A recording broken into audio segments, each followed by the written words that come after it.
Hey, good morning Internet et bienvenue dans le CDI Sunday Talk, épisode 1.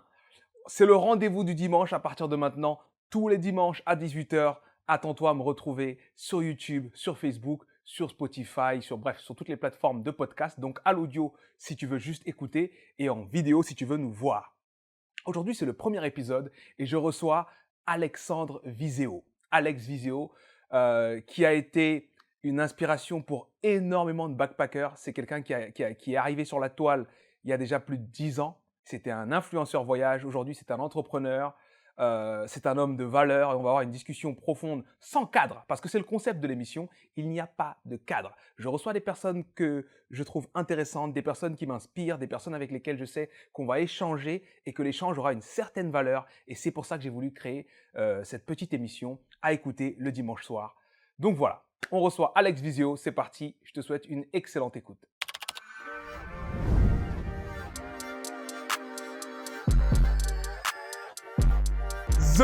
The man in person. Attends, je suis là, j'arrive. Come in, mec. J'arrive. Salut, mec. Ça va? Et bienvenue Merci bienvenue pour dans l'invitation. nos humbles locaux. C'est magnifique, Et moi j'espère qu'on j'adore. va passer un excellent moment, un Mais- bel échange. Et vu comment on a accueilli, déjà on se sent vachement valorisé quand on est chez toi, parce qu'avec le setup, les caméras, les lumières, on est bien. Et Ouais. Les fauteuils sont extrêmement confortables. D'accord, Donc là, on peut rester des heures à papoter. Donc je peux inviter du beau monde, du coup. Tu trouves que c'est bien ça, Ah, mais ça- clairement. L'invité est respecté. Il est pas respecté, il est mis en avant. Il est mis en avant. Magnifique. Voilà. Bah, je me sens bien. Je suis un bon hôte. Moi, la première question que j'ai envie de te poser tout de suite, c'est forcément, c'est la question qui est liée à ce qui t'a fait passer de Alex pas connu à Alex connu. Ok. Tu veux dire quand à ce moment-là, en fait, j'ai commencé à partager les choses sur Internet. Ouais, et les qu'on a voyages commencé- et tout ça, cette casquette. Moi, c'est ce qui m'inspire le plus, parce que c'est ce que je connais le plus de toi, même si j'aime beaucoup ton shift. T'es le free spirit, t'es le mec qui a fait le tour du monde. T'as fait combien de pays, mec? En plus, tu sais, ça c'est marrant cette question. Je pense, alors je vais y répondre parce que souvent je l'esquive, mais j'ai dû faire une centaine de pays, quelque chose comme ça, je pense, peut-être un peu plus. Mais ce qui est marrant, c'est en fait il y a une erreur que j'ai tout de suite compris qu'il ne fallait pas faire quand tu commences, tu vois, à voyager souvent, régulièrement, voire même de façon prolongée pendant plusieurs mois.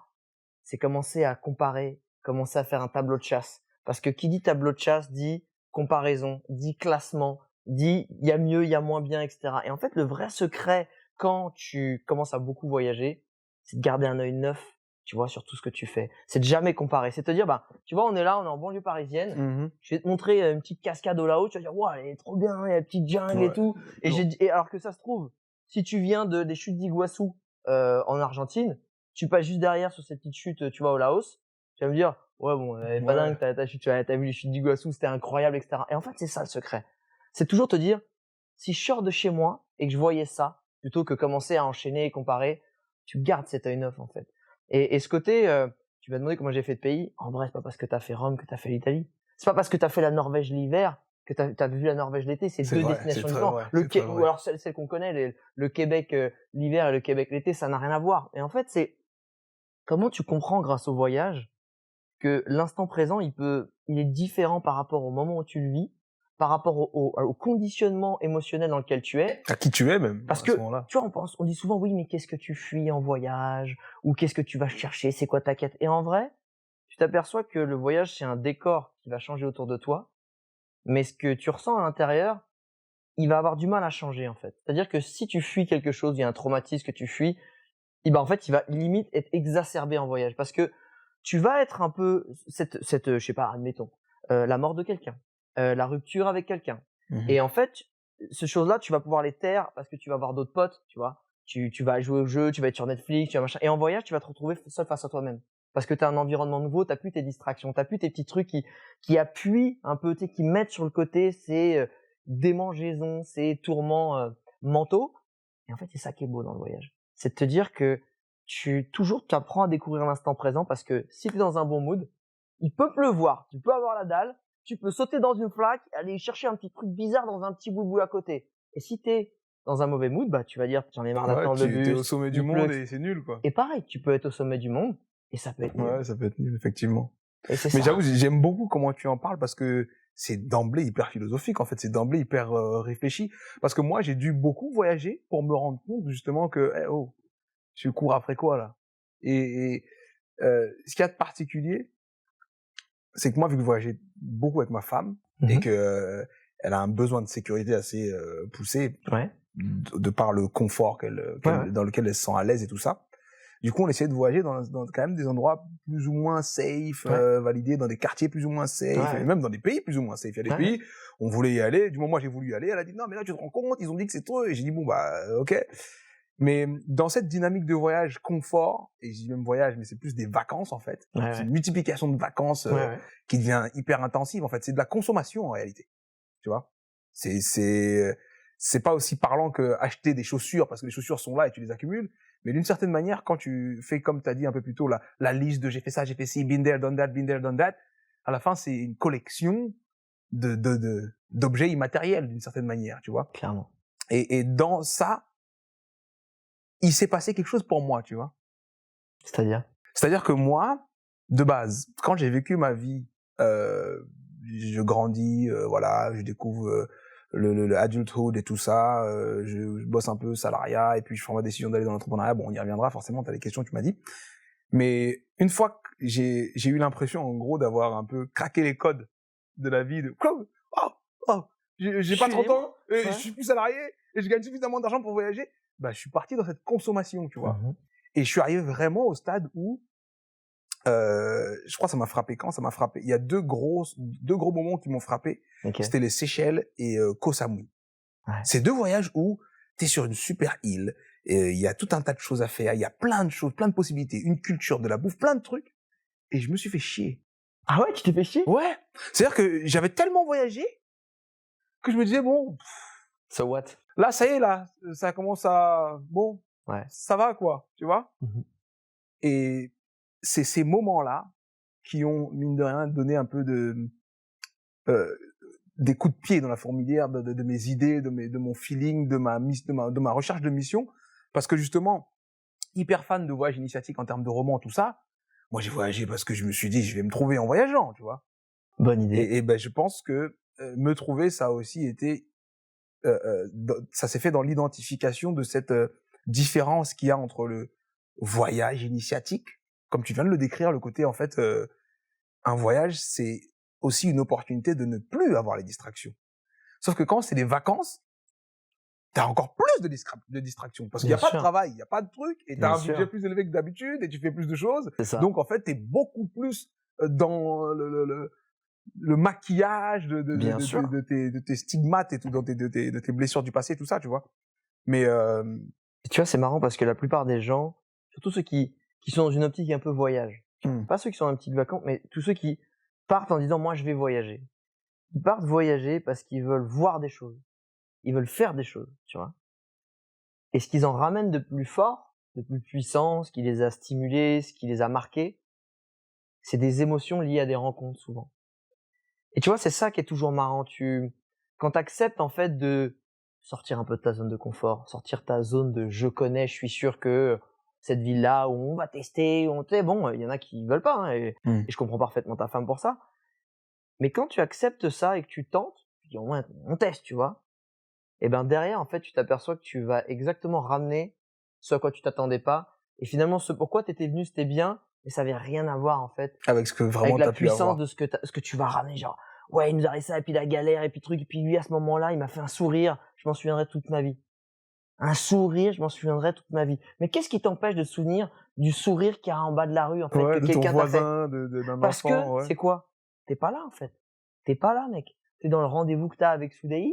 T'es dans faut que j'aille chercher les enfants à l'école. Putain, j'ai du Jeet Kune Do ou je sais pas quoi, ou du karaté à 5 heures. Faut que je fasse gaffe. Et attends, faut pas que j'oublie que de poster la lettre, machin. T'es pas là en fait. Ouais. Le voyage, comme t'as dit, y a plus tout le bordel. T'as plus tous ces rendez-vous, ces obligations. Donc t'es ici et maintenant.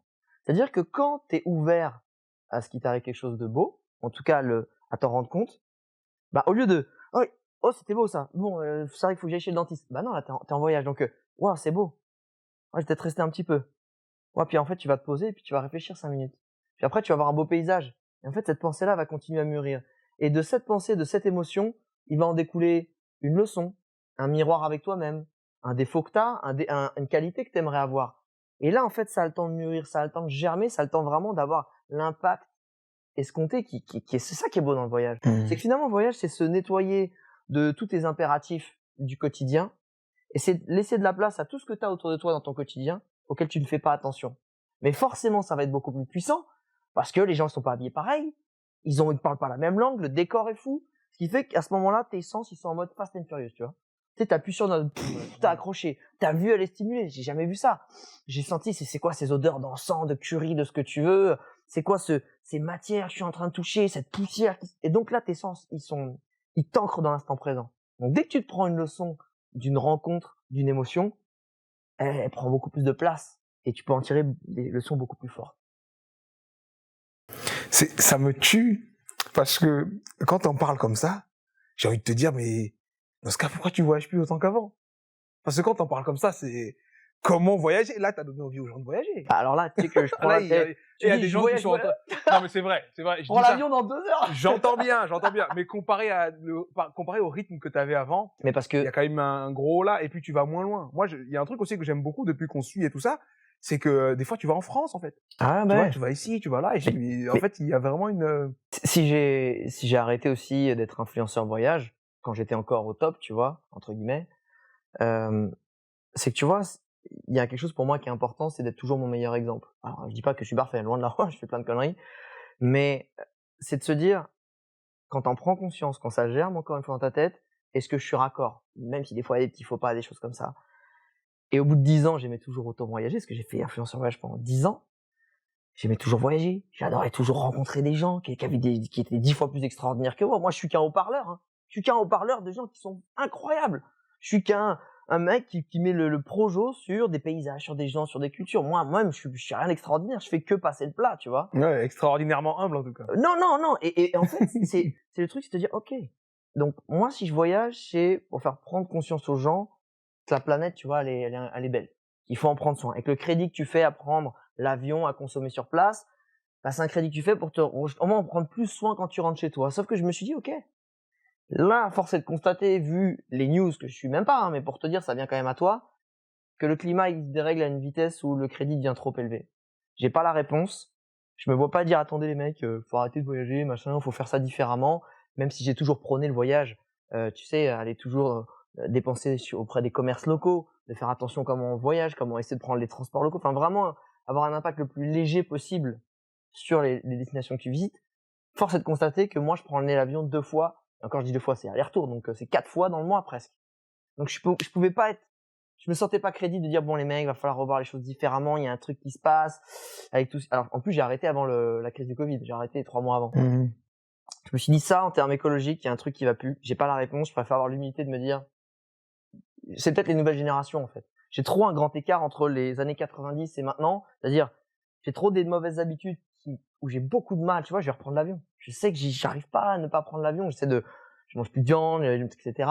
Ou tu sais, je fais gaffe à mes emballages, je mange bio, mais il y a des choses que j'ai du mal à enlever parce que c'est ancré en moi. Alors que je sais que les nouvelles générations, moi j'ai blagué avec un pote qui a une fille qui a 2 ans, il dit je pense que c'est notre fille, enfin ma fille elle me dira un jour, mais papa tu faisais du bateau dans un lac potable, du bateau à moteur, du fuel, dans de l'eau potable. J'étais complètement demeuré à l'époque. Tu vois, j'ai envie que ces générations-là elles prennent leur lait. Je me suis dit j'ai plus, et j'en vois qu'ils le font. Donc il y avait ça, et il y a le fait de me dire une de mes grandes valeurs piliers, c'est toujours continuer d'évoluer. Pas d'avoir plus. Ça c'est pas ça, parce que ça c'est dangereux d'avoir plus. C'est évoluer. Quand tu regardes la nature, il y a rien qui est figé dans le temps. Une graine, elle va pousser, elle va fleurir, elle va éclore, alors si tu mets d'autres graines, elle va mourir, etc., etc. Une rivière, ça s'arrête jamais. Toi, c'est pareil. Si tu stagnes, c'est que tu recules. Soit tu évolues, et là tu continues d'évoluer, et ça peut être évoluer dans le bon sens, il y a plein de choses. Et je me suis dit, waouh, là je suis dans ma zone de confort. C'est-à-dire que aller passer la journée avec un chef indien au Costa Rica, nager avec des baleines, ou camper au fin fond de la Scandinavie, j'adore ça, mais l'imprévu, c'est la maison, tu vois. Je sais que je vais bien m'en sortir, etc. Je me nourris de ça, ça me stimule, mais je grandis plus. Et j'avais besoin de nouveaux challenges.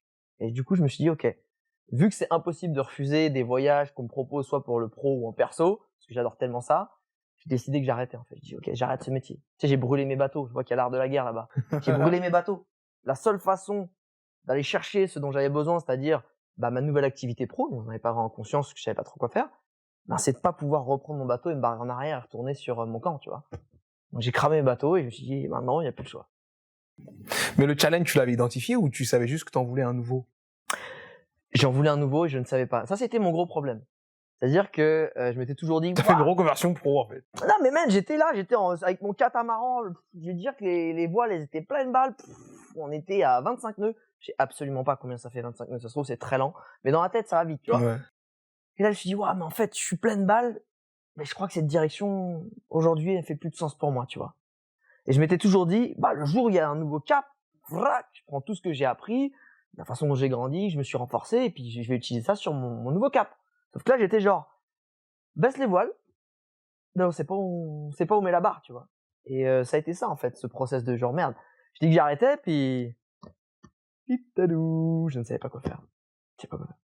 Et aujourd'hui, tu fais quoi? Aujourd'hui, j'aide les entrepreneurs ou les freelances, alors les artistes, à vraiment savoir valoriser leur talent et leur donner la visibilité qu'ils méritent, tu vois, dans leur business. Et ça, c'est à travers le personal branding et la stratégie de création de contenu, parce que finalement, tu as une vraie différence entre avoir un talent ou avoir un bon produit, un bon service, et savoir le vendre et savoir parler. Clair. Tu vois, clair. Et je me disais, putain, mais c'est trop dommage, je vois trop des gens qui ont des petits business stylés, qui ont des talents en termes d'artistes, de sportifs et tout, et ils n'arrivent pas à le mettre en avant, à en parler, à être inspirants, alors que eux-mêmes ils sont inspirants, alors que finalement c'est des façons de moduler les informations, d'en parler, de s'ouvrir aussi. Et je me dis, bah voilà, ça je sais le faire, je l'ai fait pendant 10 ans pour moi.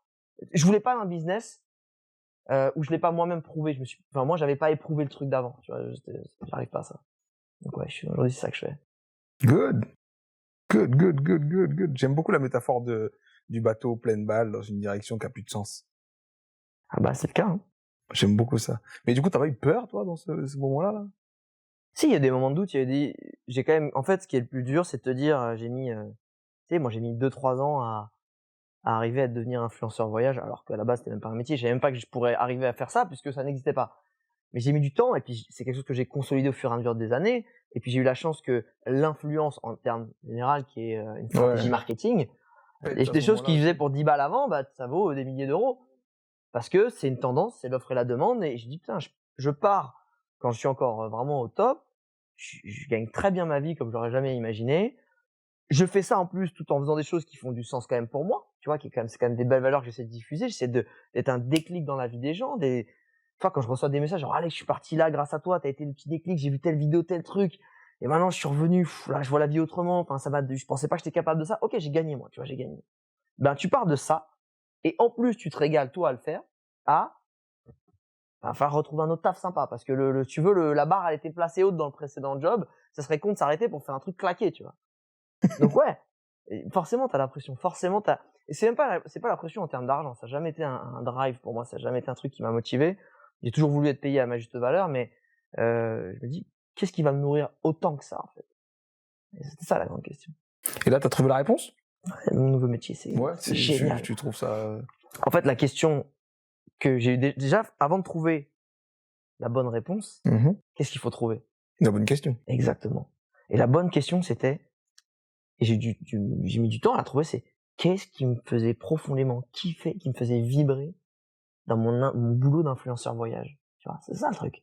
Au-delà du voyage en tant que tel, ça c'est une passion. J'étais là, qu'est-ce que j'aimais, c'était le partage, ouais. Et en fait, c'est quand j'étais à la racine de ça, parce qu'au début, tu vas arriver sur une première réponse. Et quoi d'autre? Il y a ça. Et t'enlèves, tu sais, c'est un peu comme un oignon, t'arrives jusqu'au cœur du truc, tu vois. Et là, je me suis dit, ok, en fait, ce que j'aimais profondément, c'était aider les gens à avoir la vie dont ils rêvent, tu vois. Réaliser leurs rêves. Et avant, mon outil, bah, moi, c'était le voyage. Je dis, vas-y, pars. Waouh, ok, je me rapproche d'un peu plus de qui je suis, de ce que j'aime et de ce que je me suis toujours caché, en fait. Je me suis jamais avoué. Puis, finalement, une fois que je suis tellement exalté sur le moment, je suis honnête avec moi-même, en fait, je suis plus une personne comme ça, on me mettait dans cette case-là, mais en fait, je suis pas du tout comme ça. Ou en fait, je suis capable de beaucoup plus, là, tu vois. Je me dis, mais ouais, mais quand tu rentres de voyage, tout le monde peut pas être influenceur voyage, tu vois, qu'est-ce que tu fais avec tout ce que tu as ramené? Tu as envie de continuer à vivre une vie qui est alignée avec tes valeurs.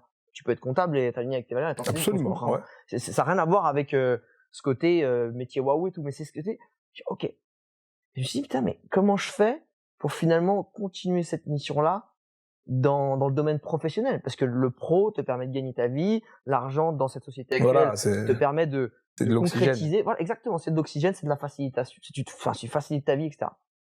J'ai dit, qu'est-ce que je sais faire?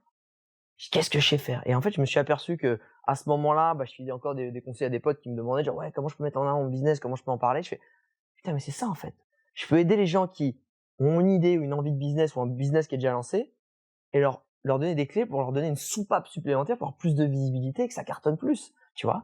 Et si des gens qui sont, je sais pas, qui lancent une marque upcycling, tu vois, de récupération de la matière pour en faire des marques de vêtements, ou qui sont dans l'immobilier, ou qui sont, je sais pas, community manager, mais qui ont envie de le faire un peu de localiser, peut-être en Auvergne, en télétravail, ou à l'autre bout du monde, je dis, moi, j'ai les clés pour te donner plus de visibilité, enfin, pour que toi, tu la crées, en tout cas, c'est pas moi qui vais le faire pour toi, et qu'en plus, tu vas attirer les bonnes personnes. Parce qu'il y a ça aussi, tu peux avoir des clients chiants. Tu sais, le client chiant qui te casse la tête, qui machin. Mais quand tu sais parler de ton business et que tu sais parler de toi, parce qu'il y a de business, il y a des valeurs de comment tu appliques ton business au quotidien. Et quand tu envoies des signaux, tu reçois les bons signaux. Tu vois, si je prends souvent cet exemple, t'es graphiste, t'es vegan, t'adores le yoga, t'es pour la défense animale. Et là, il y a Charal qui te propose un budget de malade. Charal, c'est la viande, tu sais. Ouais, si. Là, c'est chiant pour toi. Ah, je suis un peu, tu vois, ça me ferait pas de mal ce petit budget. Pourtant, bosser pour Charal, alors que je suis là pour défense animale, c'est compliqué. Mais peut-être parce que toi, on a vu que tu étais un bon graphiste, mais à aucun moment tu as envoyé les signaux personnels pour montrer tes valeurs, comment tu te positionnais, etc. Pour attirer peut-être une marque, je sais pas, justement, d'accessoires de yoga, une marque, ou ça, je sais pas, d'accessoires même pour animaux, d'accessoires pour de la nutrition, des choses qui vont te parler, tu vois. Ou des gens qui vont faire des retraites, ou tu vois, j'en sais rien. Tu le sais quand tu appliques tes valeurs ou pas. Quand tu appliques tes valeurs, t'es bien dans tes pompes, t'as un sentiment de satisfaction et de fierté. Naturel, tu n'as même pas besoin.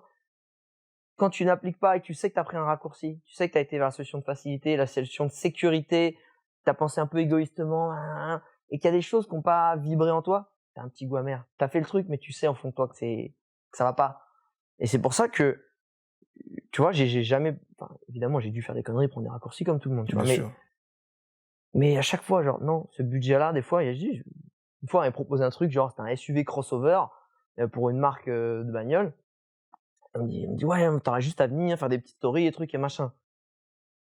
Je sais, franchement, ta voiture, on la met dans un contexte où on va l'utiliser comme un truc utile.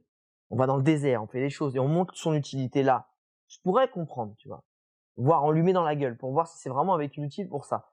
Mais là, tu me le fais faire en ville. Et là, tu veux, moi, me pousser à faire la promotion d'un véhicule qui, pour moi, fait pas de sens en ville. Tu sais, les SUV, les 4x4, Je fais non, c'est super gentil, mais ça serait pas être fidèle à mes valeurs. Je prendrais juste le billet qui était, même pour moi, enfin, tu vois, c'était un très beau billet. Je dis, non. Ça, tu y es arrivé comment, en fait? Parce que mine de rien, tu vois, il y a une notion quand même de, pas certitude, mais il y a une certaine stabilité dans la façon dont tu avances, tu vois? Et j'aime beaucoup l'exemple que tu donnes par rapport aux valeurs que les gens vont essayer d'acheter. Et moi, je le donne souvent par rapport aux rêves que le monde essaie d'acheter. Tu vois, à un moment, tu es face à c'est dur de continuer à y croire et ça peut marcher, mais on me propose d'acheter mon rêve, d'aller faire autre chose. Tu vois, d'une certaine manière, les gens aussi disent, OK, c'est quand même une bonne proposition. Là, ouais, merde. Donc, tu sais quoi, on retarde le rêve à plus tard, on prend ça parce qu'il y a X, Y, Z à gérer, tu vois. C'est un peu comme ça que je le vois, tu vois. Souvent, je le dis. Je pense qu'en fait, le voyage qui t'apprend, c'est à découvrir une sensation que t'as peut-être jamais pris le temps de ressentir. C'est la pleine conscience. C'est ce que la plupart des gens qui font de la méditation savent, mais faut un peu de pratique. L'avantage, et pour ça que les gens ils sont addicts au voyage, c'est que ça te fait ressentir cette émotion sans effort. Tu te mets dans un contexte où tu es tellement ancré dans l'instant présent par toutes ces stimulations sensorielles, etc., que tu vas être en pleine conscience. Tu vas pas penser à tes soucis. Tu vas être bien, tu vas être exalté, tu vas être toi-même. Et surtout, tu vas être dans un contexte où si tu le fais sur plusieurs semaines ou plusieurs mois, t'as plus de contraintes, t'es juste à t'écouter toi. J'ai faim, je vais au resto. Je vais au resto, je vais quel type de resto? Moi, je suis là. J'ai pas allé à celui à côté de mon boulot parce que celui qui a 10 bornes, j'aurais pas le temps de revenir à l'heure après la pause. Non, tu vas là où tu veux. J'ai envie d'aller là, j'ai envie de dormir, j'ai envie de visiter le temps. Et tu fais que ça, en fait. Et cette sensation dans le corps qui est finalement alignée en permanence avec qui tu es, ce que tu fais, ce que tu aimes et ce que tu veux, quand tu reviens dans ta vie de tous les jours et que tout à coup tu te redésalignes avec ça, ça fait bizarre. Et en fait, quand tu as capté que être aligné, c'est juste des prises de décision, tu as envie de retourner dans cette sensation. Parce qu'au final, le but de la vie, c'est quoi? Tu veux de l'oseille, c'est quoi? C'est pas avoir des maisons, des bagnoles. Tu veux les maisons et les bagnoles parce que tu te dis que ça va te faire te sentir bien. Le vrai quand t'as niqué le game, c'est que t'es là, peu importe où t'es, et que t'es heureux. T'as un truc qui bouillonne de chaleur et d'amour et de bienveillance, et t'as niqué le game. T'es heureux, tu vois. Ben, c'est ça en fait là. Quand tu dis tu suis tes valeurs, je me rapproche tout simplement d'un truc peut-être certainement égoïste, mais c'est de se dire, ben, je sais que si je fais ça, je vais me sentir heureux en fait. J'ai pas besoin de plus. Oui, le fait d'être dans un environnement safe, de pouvoir manger tous les jours va aussi m'aider.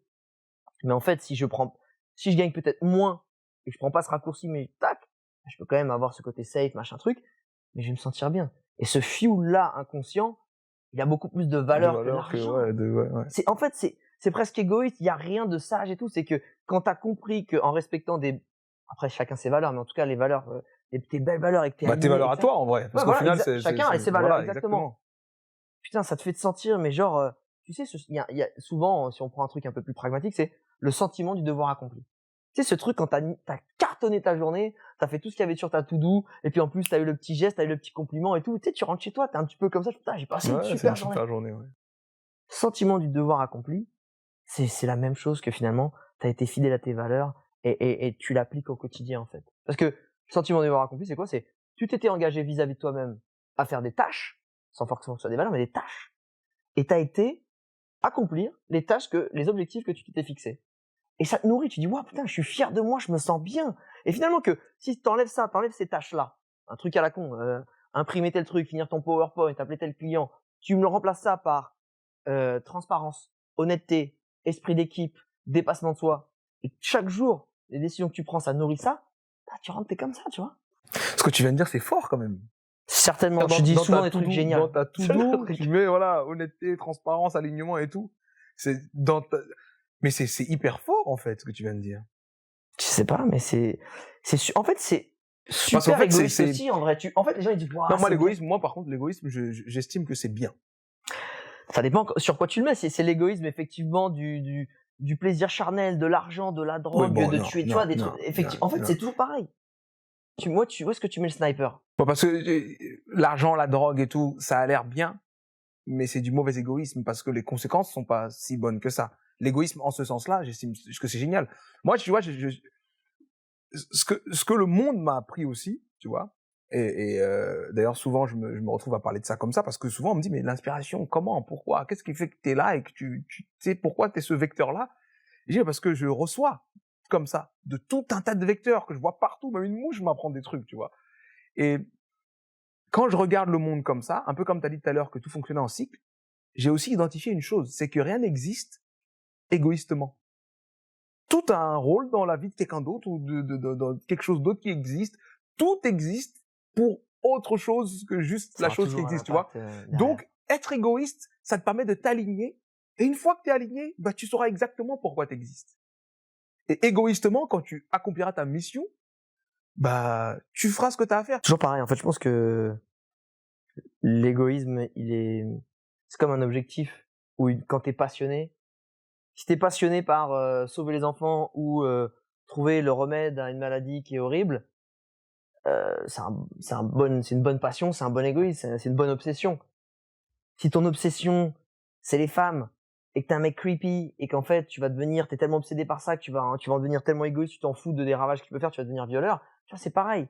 C'est comment tu utilises ton énergie, ton attention, ta focalisation. Et malheureusement, malheureusement, pour revenir justement au voyage, le voyage te permet de voir d'autres choses pour ouvrir tes perspectives. Parce que si tes perspectives, malheureusement, c'est enfant battu, enfant peut-être violé, cocon familial qui se déchire avec un seul parent à la maison ou des parents, peu importe tes valeurs, tout ton environnement, il va être dark, il va être compliqué.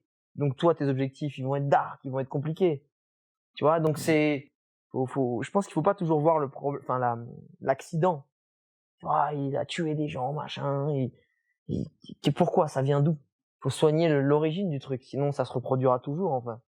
Moi, je te rejoins parfaitement, mais après, tu vas me dire si tu le vis comme ça aussi. L'inconvénient de prendre en sagesse comme ça et d'être capable d'aller chercher le fond, tu vois, de se dire bon, je me suis fait mordre, c'est vrai, mais c'est un pauvre chien qui vit dans la rue et puis il est enragé, les humains le battent tout le temps. Je voulais le caresser, il m'a confondu avec un mec qui a l'habitude de le frapper, c'est pour ça qu'il m'a mordu. Je n'en veux pas au chien.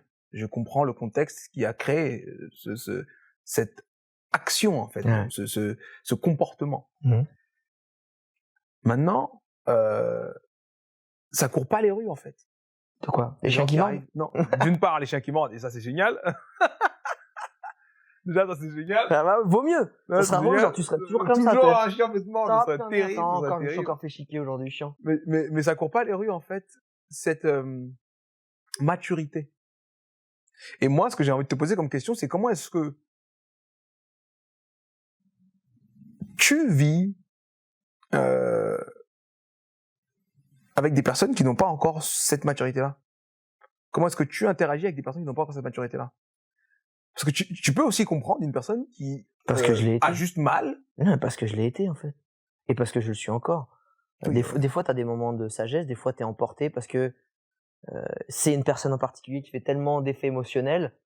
Ta mère, ta femme, ou n'importe qui d'autre te dirait la même chose, mais parce que c'est ta mère ou ta femme, ça te fait bouillonner. Et des fois, t'arrives pas à être cette personne sage, cette personne calme, surtout moi, tu vois. Voilà. Et en fait, c'est un, il y a ça. Deux, pour pouvoir avoir certaines leçons dans ma vie, j'ai fait beaucoup d'erreurs. Donc déjà, si t'as obtenu quelque chose de beau en faisant quelque chose de naze, tais-toi, quoi, tu vois, genre, il y a un moment, crois pas que t'es... Donc déjà, il y a ça. Et autre, c'est, t'as été là. Et peut-être que t'as eu la chance de te planter à ce point-là ou de faire cette erreur-là. Peut-être que cette personne qui est très gentille, parce que malheureusement, je vois souvent que les grandes leçons viennent avec les grandes peines ou les grandes erreurs. Ouais. Et quelqu'un qui va peut-être super gentil ou tu sais avoir un caractère assez réservé, va pas avoir la chance de faire des grandes erreurs ou avoir des grandes claques, tu vois. Et il va pas avoir du coup ces grandes leçons. Comment tu vas en vouloir à quelqu'un aussi qui va pas se sortir de tout ça, il va juste être simple et tout, puis ouais, t'es pas sage, mais parce que moi, je suis passé par là, j'étais comme toi, même pire, et du coup, vu que j'étais pire, je fais des erreurs qui, moi, m'ont mis une claque, et là, m'ont fait prendre conscience de quelque chose. Tu vois, tu peux pas en vouloir surtout qu'encore une fois, moi, j'ai cette sagesse-là sur X sujet, et qui me dit qu'elle, elle a pas la sagesse sur l'autre sujet que moi, j'ai pas du tout. Et c'est ça qui va être intéressant. Dire qu'on est dans une situation, c'est peut-être moi qui va apporter cette fameuse sagesse, cette mentalité, mon cul, machin, ce que tu veux.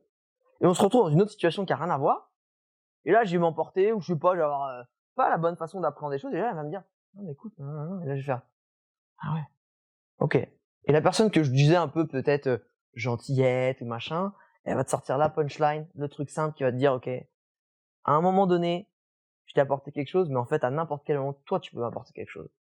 Et je pense que c'est ça, en fait, quand t'es toujours dans cette, quand tu te crées pas en décalage, quand tu te mets jamais au-dessus des gens, tu sais que n'importe qui peut t'apporter quelque chose. Et tu sais que toi, t'es là, tu dis, ouais, j'ai un pote, moi, j'arrête pas de l'aider, j'arrête pas de le ceci, tu sais, je le motive et tout. Et 90% du temps, 99% du temps, tu te dis, je suis toujours en train de le tirer. Mais peut-être que le pourcentage que lui va t'apporter à un moment donné dans ta vie, ça vaudra les 99 que tu lui as apporté toi, en fait. Parce que c'était le petit truc qui te manquait pour passer un putain de palier. Et ça, t'en sais rien, tu vois. C'est vrai que t'es sage, mec. Pas du tout. Non, mais t'es vraiment sage. Non, pas C'est du très tout. agréable de t'écouter. Vous avez vu comment? Mais c'est incroyable. Pas du tout. Après, moi, je te rejoins dans tout ce que tu dis et on s'efforce, voilà, d'essayer d'avoir ce regard sur l'autre. Et moi, j'aime bien même dire que l'autre, c'est moi d'une autre dimension, c'est moi avec un autre parcours, mais c'est moi quand même, tu vois. Et ça me permet justement de pas en vouloir à un chien qui m'a mordu, pas en vouloir à un voleur qui m'a volé et tout ça. Mais quand je regarde les choses dans leur ensemble, parce que tu vois, l'ouverture au monde donne une énorme inspiration qui te met face à des problèmes qui sont d'une autre dimension en fait, qui vont au-delà de l'individu. Tu vois, comme quand tu me parles par exemple des choix que tu as fait pour être un meilleur humain pour la planète. Tu vois, de se dire voilà, maintenant je comprends ce que c'est que la planète.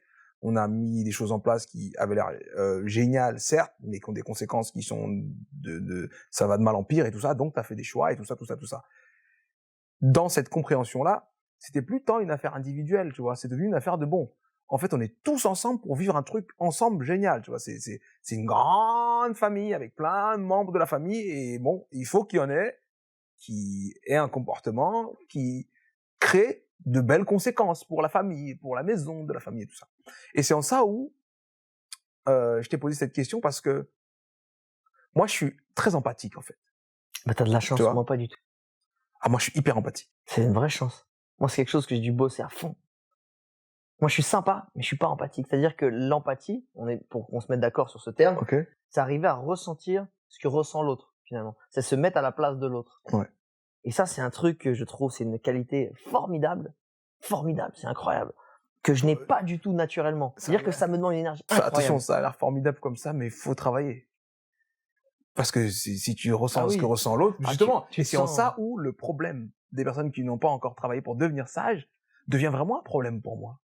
Parce que quand je vois quelqu'un qui n'est pas capable de se détacher de sa souffrance, je souffre avec lui. Tu vois ce que je veux dire? L'avantage, c'est que moi, je souffre pas avec lui, tu vois. Ce serait génial, tu vois. Mais c'est ça, et je pense d'une certaine manière, c'est ça qui fait que je suis coach aujourd'hui, tu vois. Parce que je me dis, mais si je peux aider les gens à réussir à prendre de la distance vis-à-vis de leur souffrance et à relativiser parfois, à avoir cette vision de loin parfois, de se dire, hey, oh, il se passe des tonnes de choses sur cette planète, j'ai eu une mauvaise journée, il fallait bien que j'en ai une dans ma vie quand même, il y a plein de gens qui ont des mauvaises journées tous les jours quand même, il arrive des trucs de fou. Et c'est un truc qui m'obsède, tu vois. Tout à l'heure on parlait de mission et tout ça, bah moi là, pleine balle, je suis dans ce pleine balle là, moi, tu vois, là le voilier, si on peut aller à 50 000 nœuds même, je vais aller à 50 000 nœuds pour essayer de trouver le moyen de vraiment au moins créer quelque chose, une méthode, des histoires, et toujours pour que les personnes puissent avoir un peu plus de responsabilité quant à ce qu'ils ressentent. Tu vois? Parce que l'inconvénient, justement, c'est que le chien t'a mordu, ça y est, t'es un coupable. Donc tu pointes du doigt le chien et voilà. T'es pas responsable de comment tu vis la chose, c'est le chien. Il faut le faire piquer, c'est incroyable, c'est pas normal et tout, voilà. Tu vois? Et c'était un peu comme ça, en fait, que je te posais la question, dans le sens où, dès lors où tu vis avec des gens, des fois il y a ça, en fait. Des fois il y a la cohésion peut être cassée parce que quelqu'un sort de l'instant. Tu vois? Complètement. Tu Et vois? je suis entièrement d'accord. C'est là, je pense, l'équilibre pas facile. Tu vois, moi, je suis très exigeant. Je suis même intransigeant, en fait, sur les gens que j'ai dans mon entourage. Entourage perso et pro. Je m'entoure que des gens alors qui sont très différents. Mais et en fait, je me suis aperçu que le seul truc qui fera que si j'ai un gars de banlieue qui est là, avec une petite minette un peu bourgeoise, avec un mec qui est sportif, avec un mec qui est zico, c'est un geek, et que tout le monde s'entend fluide, c'est les valeurs, en fait.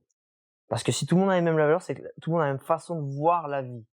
Chacun la met en pratique différemment dans ses activités, mais tout le monde a la même façon de voir la vie. Et le vrai truc, qui est dangereux aussi, c'est de se dire, bah, je m'entoure que des gens qui ont les mêmes valeurs, ce qui est bien. Mais du coup, comment tu fais pour peut-être te dire, vu que nous, peut-être, on a des belles valeurs, on a un truc à apporter de positif, comment tu fais aussi pour déverser ce truc-là, pour amener, pour inspirer, genre, ce que je dis, c'est pas les tirer, c'est les inspirer, tu vois. Parce que si tu restes dans ton truc, bah, ouais, toi, tu te démerdes, t'es con, machin, nous, on est intelligents, nous, on est marrants, on est supérieur à toi, et on reste dans, tu vois. Et c'est là l'équilibre quand tu dis, et tu laisses rentrer quelqu'un qui est pas dans le même vibe. Mais il faut aussi, et c'est là où, je pense que les réseaux sociaux ont plein d'aspects négatifs, mais il y a aussi des aspects positifs, et c'est ça, en fait, c'est de te dire, ok, on est en train de cultiver un truc qui, selon nous, ça se trouve, on se plante complètement. Hein. Ouais. Il y a d'autres gens dans les réseaux, je dis, ils font de la merde, c'est zéro, tu vois. Tu peux, ça se trouve, hein.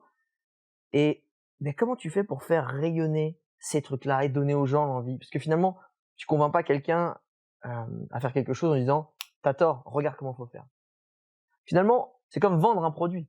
Vendre un produit, c'est pas dire, regarde, c'est comme si, c'est comme ça, c'est comme si, c'est comme ça.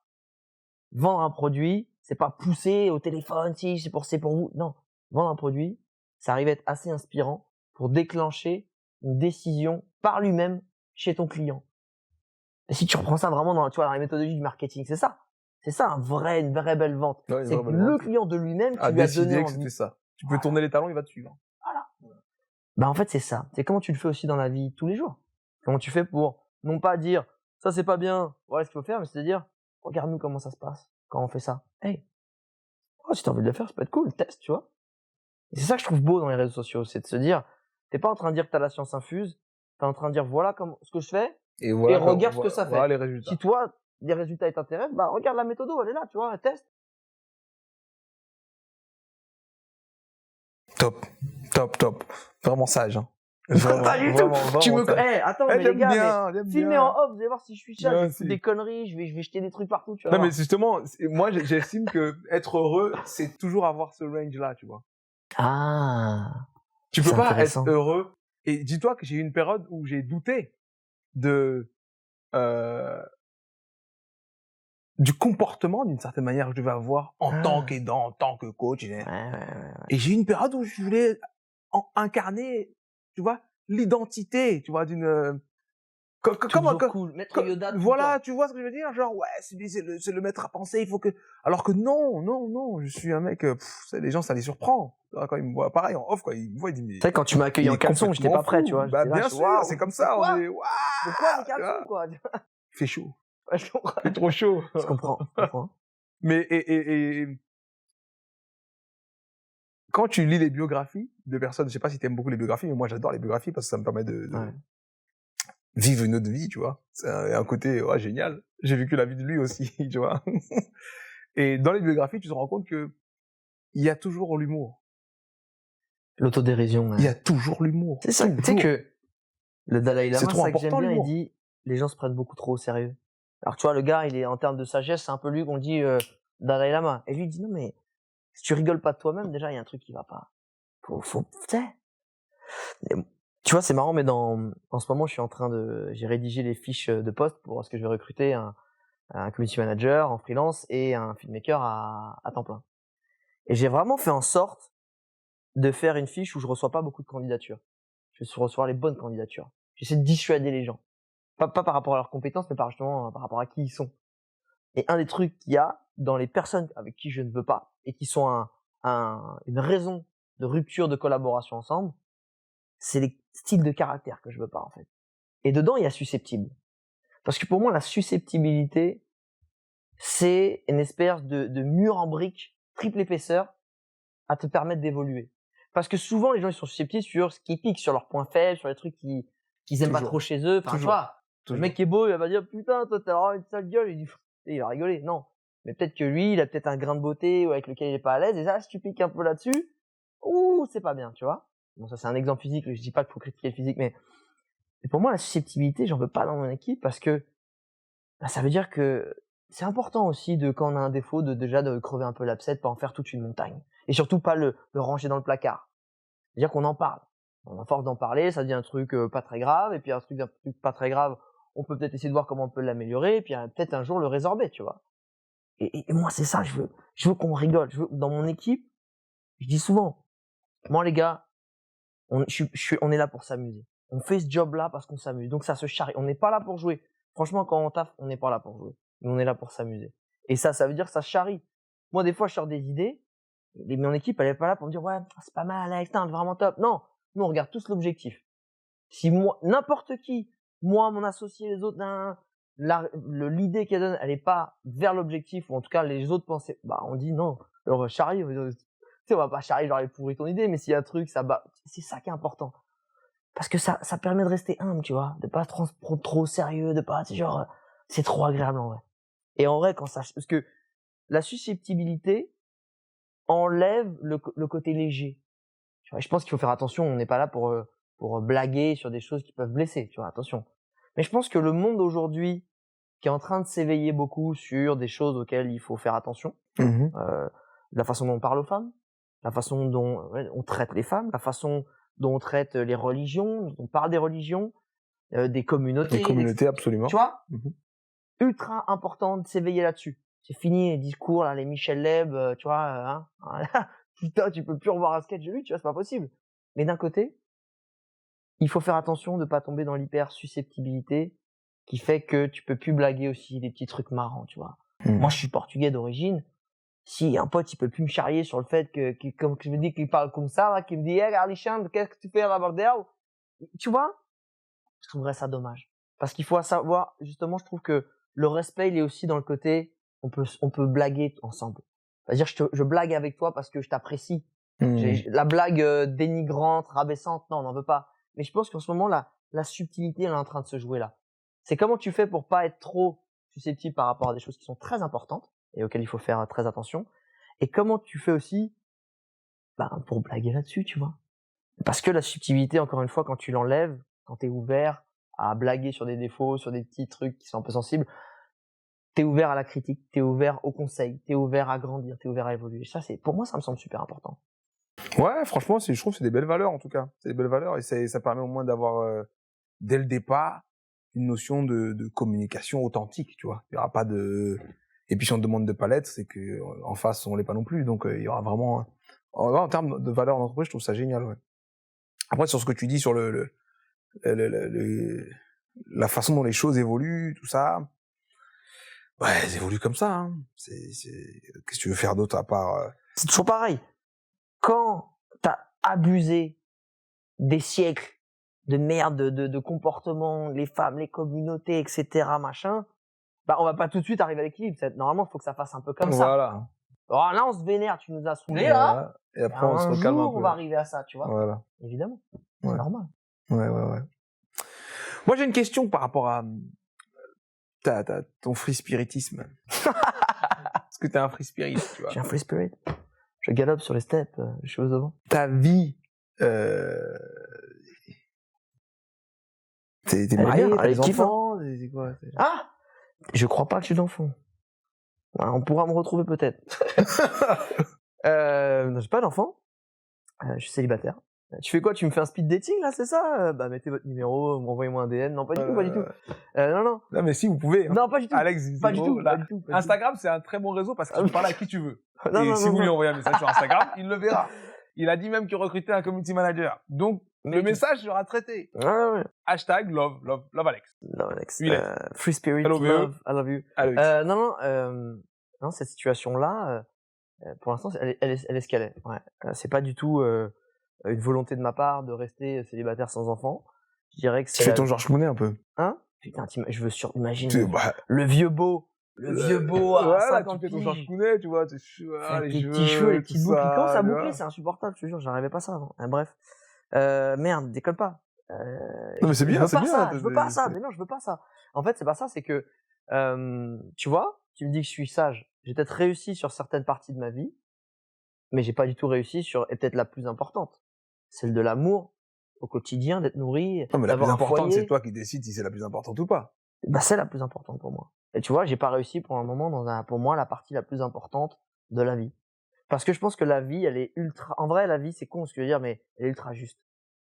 Dans le sens où tu obtiens, en fait, c'est assez conséquent l'énergie et l'attention que tu mets et ce que tu as en retour. Et en fait, c'est ça qui est beau dans la vie, c'est de se dire, et si j'ai pas eu ça, si j'ai pas une famille, tu vois, où je suis bien, où j'ai de l'amour autour de moi, j'en ai de la part de ma famille, mes parents et mes amis, tu vois, mais si j'ai pas ça, si j'ai pas mon foyer, est-ce que c'est pas ma faute? Si. C'est que j'ai mis mon énergie, mon focus ailleurs. Et le ailleurs, tant mieux, merci beaucoup.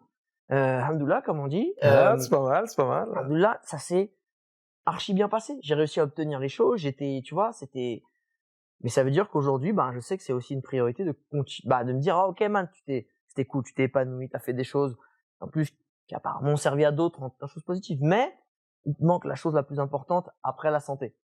C'est l'amour, moi. Il y a rien, tu sais, t'es riche sans amour, c'est zéro. T'as la santé, alors si t'as pas de santé, bon, t'as la santé et après t'es là comme ça, t'es là toujours à t'occuper, c'est pas bon. Je dirais que j'avais besoin, je pense, et peut-être qu'au final, je commence à comprendre que de toute façon, si j'avais pas passé toutes les étapes que j'ai passées personnellement, professionnellement, avec les leçons que ça m'a permis d'avoir, parce que attention, tu me dis que je suis sage, mais les gars, je pars de loin et encore, j'ai du taf encore. Hein. Oui, mais sage, ça veut pas dire que t'es arrivé au niveau max de la sagesse. Ah bah là, je suis loin. Je suis ceinture blanche, peut-être, tu vois. Et le truc, Mais c'est bien parce que t'es humble. non, pas du tout. Il y a Pas quoi du en dessous de ceinture blanche? Si là, t'es ceinture pas blanche. inscrit au club. T'es pas inscrit au club. Moi, je me suis juste inscrit au club, tu vois. J'ai pris ma licence. Après, on voit. Et avant ça, Non, je suis pas. Y a rien En fait, c'est une valeur que j'admire énormément et que j'essaie de travailler. Mais au fond, moi, je sais que mon corps, ce qu'il me donne en permanence, tu sais, ce qui te fait vibrer, lui, ce qu'il veut, c'est dominer, tu vois. J'aime l'idée, j'aime fédérer et j'essaie de transformer ça dans un truc positif. Tu vois, dans un truc non pas de voilà, je suis le boss qui donne les ordres, mais je suis un élément fédérateur qui fédère, qui met en avant les talents autour de moi qui vont être bien plus forts que moi, tu vois. Et moi, ce que je vais avoir naturellement, c'est ce côté un peu guerrier, chef de troupe. et que j'aime pas, tu vois. Parce que je sais qu'il y a des qualités, ça a des avantages mais des inconvénients. Donc je suis pas forcément du tout naturellement, c'est taffé de ouf. J'essaie de le taffer parce que si je me laisse aller, ce serait pas ça, malheureusement. Mais je sais que c'est les cartes que j'ai eues, donc à un moment, faut les accepter, tu vois. C'est comme quelqu'un qui dit, moi, je suis pas alcoolique, moi, je bois 2-3 verres, mais bon, je rentre le soir. Si tu veux ne plus être alcoolique, à un moment, faut dire que t'es alcoolique. Moi, si je veux être humble un jour, faut que je dise, bah, moi, mes gènes ne sont pas humbles, malheureusement pour moi. Et c'est un truc que j'adorerais, hein. Moi, je te trouve humble, en tout cas, de mon point de vue, je trouve que Mais, t'es quelqu'un de non, mais humble. je l'applique. En fait, c'est ça. C'est-à-dire que dans les faits au quotidien, j'essaie d'être et de ressentir l'humilité, tu vois. Mais génétiquement, mon ego il est toujours énervé, tu vois. J'essaie toujours de dire, arrête, calme-toi. Mais je sais que si je fais pas attention à ça, c'est quelque chose qui pourrait reprendre le dessus, tu vois. C'est que là, tu viens de nommer un sujet qui me passionne. L'ego? Hmm. Ah ouais. Ah bah, C'est quoi pour toi? l'ego, je dirais que c'est l'égoïsme. À l'état pur, c'est penser simplement à son plaisir à soi, ses victoires à soi, sans penser en fait aux conséquences négatives que ça pourra avoir sur le monde extérieur. C'est toujours Ça, du coup, vouloir c'est être... l'égoïsme. Ouais, non, mais ça peut être, c'est comment être toujours mieux que les autres. Tu mérites plus, t'es toujours mieux, toi, tu mérites d'avoir ça. Si toi, t'as ça, enfin, si l'autre, il a ça, pourquoi toi, tu l'as pas? Et voire mieux. Tu vois, c'est toujours finalement te mettre en premier. Pour moi, l'ego, c'est toujours te mettre au-dessus des gens. En termes d'acquisition, de ressenti, de valorisation. Pour moi, c'est ça. Et si l'ego, ça devait être, par exemple, un animal? Déjà, c'est pas cool, parce que les animaux sont quand même stylés, tu vois, ils ont chacun leur rôle. Ils ont de l'ego. Je sais pas s'ils ont de l'ego, les animaux. Je dirais que les animaux, ils sont... T'as jamais vu des animaux qui disent pourquoi lui il mange, pas moi? Moi aussi je veux manger. Mais c'est de l'instinct. C'est-à-dire qu'il est programmé juste pour... En fait, il est là pour dire, moi, je suis fait pour grailler ça et faire ce truc-là. Terminé. Tu vois, tu verras jamais, par exemple, un lion, s'il a à bouffer, qui est son truc un peu, tu vois, programmé, hein, faut que je bouffe. S'il voit l'autre lion qui a bouffé 4 gazelles, il en a mangé une, mais qui lui, il est repu, il va pas se dire, merde, faut que j'aille bouffer 17 gazelles. Il dira pas ça, le lion. Il fait, moi, j'ai mon truc. Ouais, mais s'il y a 5 gazelles, Ah, il s'en fout, s'il a ce qu'il faut, je te jure. Il s'en fout. Vas-y, amuse-toi avec tes 5 gazelles, moi, j'ai mangé. Je pense pas. moi en tout cas je vois de l'ego dans quasiment tout ce qui vit. Ouais. Ouais. Bah après, tu faut pas confondre ego et instinct de survie. L'ego est un instinct de survie.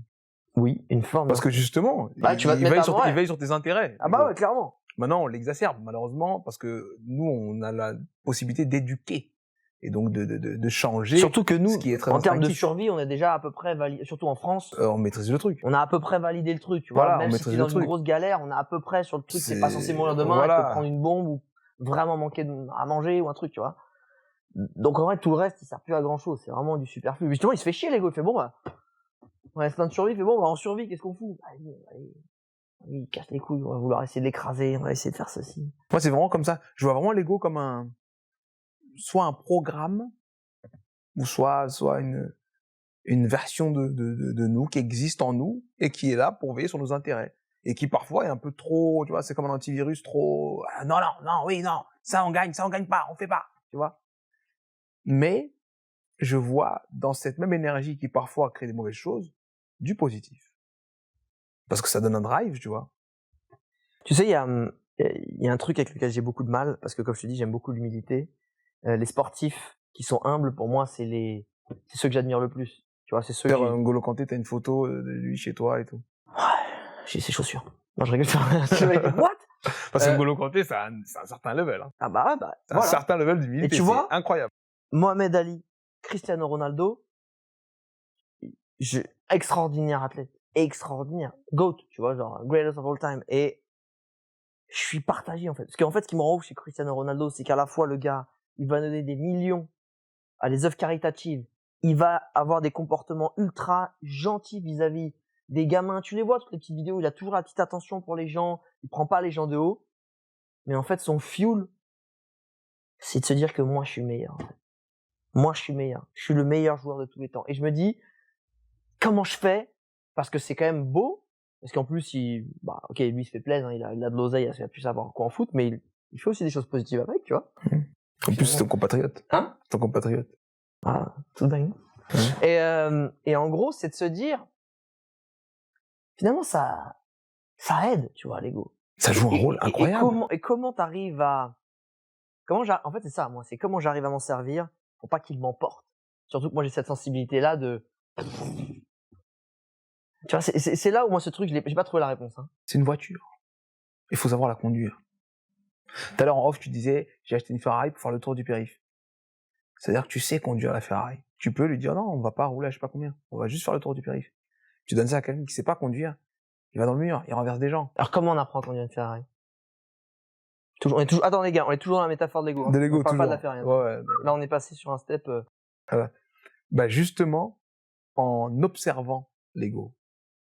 Tu m'as parlé de méditation, donc tu sais exister sans l'ego. Quand on est pleinement dans l'instant, on n'est pas dans l'ego. Quand on voit quelqu'un en face, on est ouvert à cette personne. Comme tu as dit, le lion, quand il mange son truc, il est juste content de manger son truc. Il pense pas à ce qui se passe dans le ventre des autres ou je sais pas quoi. Il est juste dans son instant. Complètement. Et donc, on a tous accès d'une certaine manière à ces instants où l'ego n'est pas là. Parce qu'on n'a pas besoin d'être protégé de quoi que ce soit. On n'a pas l'illusion de perdre, tu vois. Pour moi, l'ego, c'est pas quelque chose qu'on peut fuir. Ah bah non, c'est là. Tu ne peux pas fuir l'ego. C'est-à-dire que même si tu es un moine au sommet d'une montagne pendant je sais pas combien de temps, ton ego va se dire trop bien, on est le meilleur moine. Tu vois ce que je veux dire? Peut-être. L'ego est toujours là parce que ça fait partie de l'humain. C'est l'ego qui te rappelle où sont tes intérêts. Parfois, il est obsédé par tes intérêts et il t'empêche de donner un peu de place à l'autre. Alors que vivre ensemble, c'est aussi donner un peu de place à l'autre. Tout à l'heure, j'ai dit qu'on ne pouvait pas exister juste pour soi. Donc c'est pour ça que l'ego ne peut pas contrôler une vie. Il va faire n'importe quoi. Il va casser toutes les relations, il va casser tous les trucs, chaque fois il va se dire que je peux pas perdre, c'est pas comme ça marche pas comme ça, je peux pas perdre, tu vois. Complètement. L'ego exacerbé, c'est ça, tu vois. Mais si tu comprends que l'ego c'est ça, et que c'est une grosse Ferrari avec un gros moteur, et que tu peux décider quand est-ce qu'on appuie et quand est-ce qu'on lâche, tu t'en sers comme tu veux en fait. Quand il y a une grosse ligne droite et que tu dois réussir à faire un truc incroyable, t'appuies. Tous les gros mouvements qui ont fait de belles choses dans l'humanité ont eu à leur tête un monstre d'ego. Tu veux pas, sans son ego, Cristiano Ronaldo, c'est pas Cristiano Ronaldo. Et aucun Michael Jordan, pareil. T'as dit Ali, pareil. Moi, j'adore prendre l'exemple de Kanye West parce que pour moi, en ce moment, là, c'est l'ego, puissance, tu vois. Ah ouais, c'est un ego qu'il faut pas croiser, quoi. Ah ouais, lui, non. Lui, c'est Dieu, là, dans sa tête, il est complexe de Dieu, machin. Mais ça lui a permis de devenir qui il est. Mais est-ce que tu penses est-ce que tu penses finalement que, et là, on va rentrer un peu dans le deep, mais. Allons-y. Je savais qu'on irait là-bas. Profitez. La sagesse d'Alex. C'est pas, non, au contraire. Je suis pas mis pour rien. Est-ce que tu crois pas que finalement ce genre de réalisation de grands personnages, si tu veux une société qui tourne bien, une société qui est égalitaire, où il y a des vraies valeurs qui font tourner la planète dans le bon sens et en tout cas dont la planète a besoin, est-ce que ces gens-là, c'est vraiment bénéfique? Je dis pourquoi je dis ça. Est-ce que tous ces sportifs-là, c'est j'ai gagné vis-à-vis d'eux. J'étais plus fort que, donc qui plus fort que, c'est j'ai battu l'autre. Mm-hmm. Donc c'est très bien. Quand tu regardes, c'est la compétition. Wow. Est-ce que le monde aujourd'hui, au lieu d'avoir de la compétition, il n'a pas besoin de collaboration? Est-ce que c'est ça qui m'embête? C'est pourquoi aujourd'hui on valorise les réalisations de gens qui ont été méga égocentriques plutôt que des gens qui ont été ultra humbles et collaboratifs, tu vois. Par exemple, et c'est dommage que malheureusement elle nous ait quittés, Mère Teresa, Sœur Emmanuel, elles sont là dans la dévotion, et elles ont un caractère qui font que elles en parlent. Mais c'est ces gens-là les vrais stars en fait, parce que tous ces gens qui t'envoient des paillettes dans les yeux, les sportifs, c'est la culture c'est le fer de lance du capitalisme. Tu vas avoir plus, tu peux mériter plus que l'autre, tu peux être plus que l'autre. Et on voit aujourd'hui que les conséquences du capitalisme, ça fait pas tourner la planète dans le bon sens. Ce qui ferait tourner la planète dans le bon sens, si on part vraiment dans l'idéal, c'est comment tu prends ce dont tu as besoin, en toute modestie, te dire ok, ça j'ai. Et le reste, naturellement, tu as envie de le partager, tu as envie de faire monter les autres. Tu n'as pas envie de te dire pouah, je suis devenu le meilleur, j'ai eu plus, voilà moi j'ai réussi à atteindre 9. Ma question c'est ok, le sommet là-bas, comment je fais pour faire monter tout le monde avec moi? Et c'est ça qu'il faudrait en fait. Et ce qui m'emmerde, c'est que l'ego, tu l'utilises comme un fuel, mais pour conduire la mauvaise bagnole. Tu vois, tu veux qu'on ait une Ferrari, mais putain, mais mets du fuel dans un camping-car où tu vas claquer 30 personnes et tu vas les emmener avec toi. C'est ça que tu vois qui m'embête, c'est que à Mais la tu fois, peux pas. mais, si bien sûr que tu peux, Mais non. mais bien sûr, en fait, ce qui m'embête, c'est merde. Même moi, je me fais avoir. Quand tu regardes le truc, c'est quand tu vois les sportifs qui sont dans l'excellence, c'est extraordinaire à voir. Dans le flow, dans le waouh. Il y avait l'athlète là, la Renault américaine là, qui était l'athlète la plus titrée, vraiment, c'est la gymnaste la plus titrée au monde. Genre, te dis, c'est incroyable quand tu la vois, c'est le sommet de son art, c'est incroyable. Mais tu vois une personne qui performe et qui a été au sommet de son art. Et c'est ça qu'on glorifie. Aujourd'hui, c'est ça qu'on glorifie et c'est bien parce que finalement, toi, t'as été au maximum de ce que tu peux être, mais tu y allais tout seul. Et on t'a récompensé toi pour y être allé tout seul. Alors que moi, je trouve, c'est mon point de vue, hein. Je trouverais ça D'une extraordinaire. certaine manière, je le partage. Non, mais je trouverais ça extraordinaire qu'on dise, bah en fait, cette personne n'a peut-être pas réalisé autant que l'autre, mais au lieu d'être allée tout seul, elle a fait monter 30, 50, 100 personnes avec elle. C'est ces gens-là qu'il faudrait valoriser. C'est ce talent-là qu'il faudrait valoriser parce que, c'est-à-dire, tout le monde montrait en sagesse, en bien-être, en collaboration, en mindset, plutôt que dire, toi, t'as tout niqué, waouh, t'es notre dieu, parce que du coup, les gens, ils veulent venir Kanye West. Les gens, ils veulent pas devenir Sœur Emmanuel. C'est ça le problème. On a plus, et Ouais, tu peux mais pas regarde, me dire l'inverse. regarde On a là, plus besoin de Sœur bien sûr Emmanuel que si, que de regarde, Kanye West. écoute. Là, il faut que tu comprennes une chose. Pour moi, on est Et là, on passe dans le moment où ça se vénère dans le débat. Tu vois. Non, parce que pour moi, on est est absolument pas opposés. Le seul truc que moi, je suis en train de te dire, c'est quoi? Kanye West a laissé son ego gérer sa vie. Ouais. Donc, la conséquence, c'est qu'il n'est pas heureux. Ok. Kanye West, tu peux regarder. Il y a une interview de Kanye West que tu peux regarder. C'est Kanye Back to Chicago, machin, dans une radio où il a commencé, où tout le monde le connaissait quand il était petit Kanye West, quoi. Il est devenu la plus grande star du monde. Il est revenu dans ce truc-là après avoir fait le passage où il parle de, esclave. Ça ressemble à un choix pour moi. En gros, vous aurez pu faire le choix de dire ça y est, ça suffit, stop. La preuve, il y en a qui l'ont fait, et c'est pour ça que ça a arrêté. Et ça a été très mal reçu par la communauté. De dire mais comment tu peux bafouer autant d'années de souffrance qui ont été imposés. Bon bref, on va pas rentrer dans les détails. Mais en tout cas, ce moment-là, c'est un moment où il reconnecte avec sa communauté de base, où tu as une dame qui a une 50aine d'années, qui est animatrice radio depuis je sais pas combien de temps, qui le connaît, qui l'a vu partir et qui le voit revenir, et qui lui dit « Mais on t'aime tellement qu'on est fiers, et t'imagines même pas à quel point, et c'est parce qu'on t'aime tellement que quand tu déconnes comme ça, on a encore... En fait, la douleur égale l'amour qu'on a pour toi. » Et Kanye West pleure dans ce moment-là. Ça devient le Kanye West le plus vrai possible, et tu vois qui il est quand l'ego s'arrête de fonctionner. Moi, je pense qu'il y a une part dans tous ces monstres. Il y a une part de voilà qui je suis quand le monstre arrête. C'est pour ça que moi, je vois vraiment l'ego comme un truc qui vit avec toi. T'as vu le clip de Stromae, Carmen? Purée, c'est un super clip, Carmen. Bref, c'est un clip où il parle des réseaux sociaux et du fait que voilà, tu vas chercher de la validation par-ci, par-là, tu t'en rends pas compte et ça te bouffe, ça te donne. Et dans ce clip-là, en fait, il y a un petit oiseau qui représente, je sais pas ce qu'il représente, mais moi je l'ai vu comme l'ego. Ok. Genre, je l'ai vu comme l'ego. Parce qu'en fait, cet oiseau-là se nourrit de ce qu'on te donne comme info. T'es beau, ouais, t'es machin, t'es grand, t'es musclé, t'es fort, t'es trucs. L'ego, il grossit. Sauf que si tu ne nourris que lui et tu ne te nourris pas de toi, il devient plus gros que toi. Donc c'est lui qui contrôle ta vie au final. Tu fais tout par ego. T'es dans une relation familiale avec une personne que tu aimes, que tu respectes, qui t'aime. Bon, bien entendu, chacun fait du mieux qu'il peut pour véhiculer son amour ou le transmettre, le donner. Mais si l'ego vient, l'ego il dit non, moi j'en ai rien à foutre, c'est pas comme ça qu'il faut que tu m'aimes, donc j'en ai rien à foutre de cette histoire. Et bam, la relation commence à avoir plus de blessures, plus de choses. Parce que l'ego fout la merde comme ça. Pour moi, l'ego ne sait pas faire autre chose que gagner ou perdre. Donc, ce n'est pas mon ami, l'ego. Mais je ne peux pas le fuir. Donc, je dois me servir de lui. Et d'une certaine manière, même quand tu me parles de profils aussi inspirants et aussi dans le don de soi, je sais que leur ego les a aidés. Je pense que là où tu as raison, avec ce que tu me dis, j'aime beaucoup ce que tu me dis, c'est comment on fait pour s'en servir comme un outil qui va te sentir au moins, où tu vas avoir la confiance et la détermination de te dire moi je vais y arriver, je vais porter les choses, je vais porter mon message, etc., je vais porter mes valeurs. Et finalement ça rejoint, en fait finalement mon débat il était pas sur ce que tu disais, tu vois. C'est pour ça que je t'ai dit qu'on n'est pas opposés, ouais, en fait. Non mais je réponds à côté des questions, j'ai le droit un petit peu, non?